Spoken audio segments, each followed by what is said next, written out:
uma arma estratégica numa situação de impasse maior? É possível ainda? Porque a maior demanda que existia no começo do conflito, a maior quantidade de perguntas, eu recebia pelo Twitter, pelo LinkedIn, pelo Instagram, por todos os meios, gente que descobria nosso telefone, entrava em contato, e aí, corre o risco de uma guerra nuclear, o mundo corre o risco de uma guerra nuclear ou não? Eu sei que ninguém tem bola de cristal, mas como você vê a situação, estando em loco, como é que você vê a situação nesse momento? E, mais uma vez, a analogia com o começo do conflito, né? Quando a gente tinha muito pouca perspectiva em encarar. Muita gente disse que o conflito ia acabar em 48 horas. Você lembra disso, né? Uhum. Eu acho que não tem como descartar o uso de armas nucleares e principalmente das armas nucleares táticas. Eu acho que o risco de uso de armas nucleares táticas ele aumenta na medida em que a Rússia tenha maior dificuldade de completar os seus objetivos militares estratégicos na região de Donbass. Por quê? Porque você está tendo uma quantidade gigantesca de armas que estão vindo do Ocidente, agora armas de ataque, carros de combate, artilharia, baterias antiaéreas.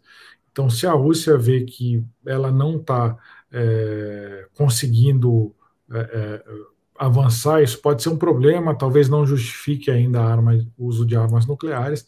Agora, se ela começar a ser empurrada para fora do território ucraniano, aí talvez a gente tenha que ter um pouco de medo do futuro político do presidente Putin, e porque uma pessoa acuada, né, pode recorrer a ações mais radicais. Então, para a Ucrânia é difícil. Se ela vence, ela tem o risco de sofrer com as armas nucleares. Agora, se ela perde território. A Ucrânia é a grande vítima dessa história toda, né? E aproveito para comentar que eu acho que as pessoas, de fato, também acho que elas estão preocupadas com arma nuclear, só que eu acho que essa não é a questão que a gente tem que ter em mente. A gente tem que ter em mente que, na verdade, quem está lutando aqui é os Estados Unidos e os seus aliados europeus contra a Rússia. Não é a Ucrânia contra a Rússia contra a Ucrânia. Alguns podem chamar de OTAN. Eu não digo que é só a OTAN, porque a OTAN não é uma coisa homogênea. Eu acho que a gente tem que separar muitos países, Polônia, Romênia, República Tcheca, os países bálticos. Essa é uma turma que pensa completamente diferente do pessoal da OTAN que está lá mais a oeste. Então não é uma coisa homogênea. Então parece mais uma luta entre Estados Unidos, Grã-Bretanha e alguns desses, França talvez, contra a Rússia, mas são as armas deles, mas os soldados dos ucranianos. Então é um grande embate aí para você. Os Estados Unidos quer fazer a Rússia se descolar definitivamente da Europa. Só que, ao fazer isso, ela joga a Rússia para os braços da China.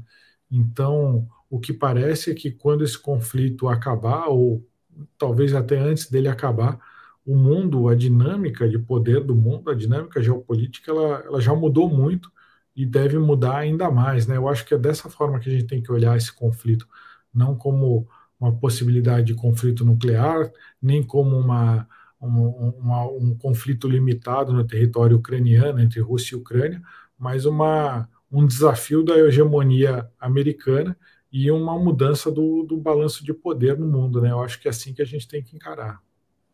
Exatamente. Aqui no Brasil, muita gente diz que os Estados Unidos lutarão até o último ucraniano. Existe muito disso sendo dito, que os ucranianos estão sendo utilizados pelos Estados Unidos, pela Grã-Bretanha, fundamentalmente, talvez pelos países bálticos, mas a gente sabe que tem essa questão cultural da Polônia, que tem essa questão cultural da Eslováquia, que teria, inclusive, mandado sistemas S-300, que teria mandado também tanques, como os poloneses teriam mandado recentemente. Você chegou a testemunhar o ingresso de grandes quantidades de material bélico na Ucrânia, de grandes comboios? Isso era visível? Eu vi comboio de trem com blindado de transporte de tropa. Isso eu vi, mas não dava para saber de onde que estava vindo. Claro, claro. Se era coisa que estava guardada e estava no oeste e foi para leste, ou se foi coisa que veio de outro país, não dá para saber.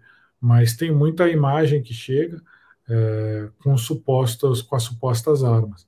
E para completar o teu raciocínio anterior, eu convidaria o leitor ou o telespectador a se colocar também nos sapatos aí, no lugar do ucraniano. Ele sabe que o americano está se aproveitando da situação.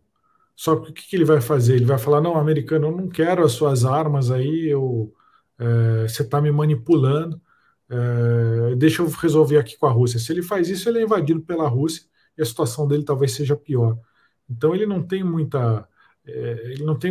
para onde correr, né? Você é manipulado pelo americano ou você é anexado pelo russo? Ele tem preferido ser manipulado pelo americano do que recebido as armas do americano, do que ser anexado pelo russo. Como eu falei, aparentemente não é legal você ser vizinho da Rússia, pelo que a gente vê, pelo histórico dos outros países. Ninguém quer ser amigo da Rússia. Então, alguma coisa não deve ser legal aí, né, do que acontece.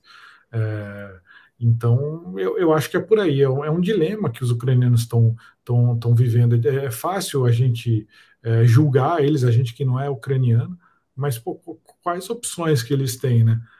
Vamos se render? Vamos deixar a Rússia vir aqui dominar tudo? Será que isso não vai ser pior, de repente? O território ucraniano, uma coisa é certa, o território ucraniano, ao meu ver, ele é utilizado como pano de fundo para uma disputa entre as potências hegemônicas, que são nucleares.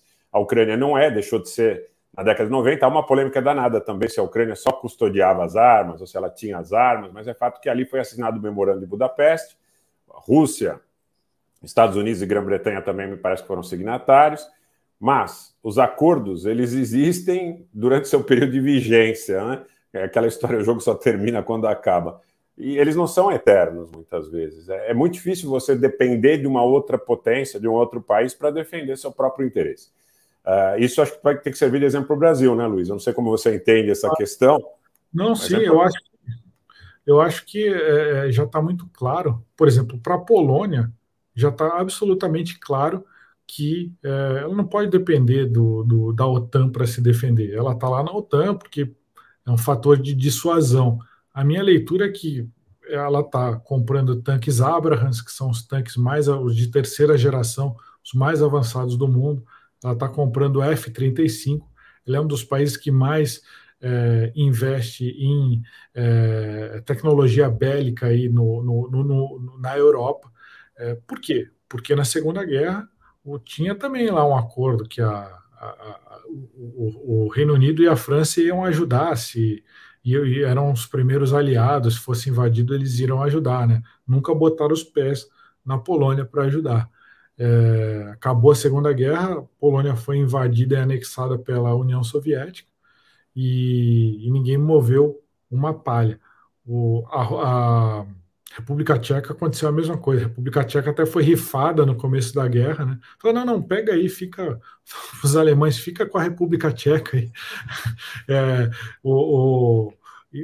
A Ucrânia, como você bem falou, entregou as suas armas nucleares com o compromisso de que tanto os Estados Unidos quanto a Rússia iriam defender ela se fosse necessário. Só que agora o exército russo está aqui dentro, né? E aí, não defendeu por quê, né? Então eu acho que é bastante claro que as promessas de proteção que o Ocidente faz, que os Estados Unidos faz, que a Inglaterra fazem, até certo ponto, né? Como ficou em moda agora falar, até a página 2, né? Não dá para contar com isso para sempre. Não dá.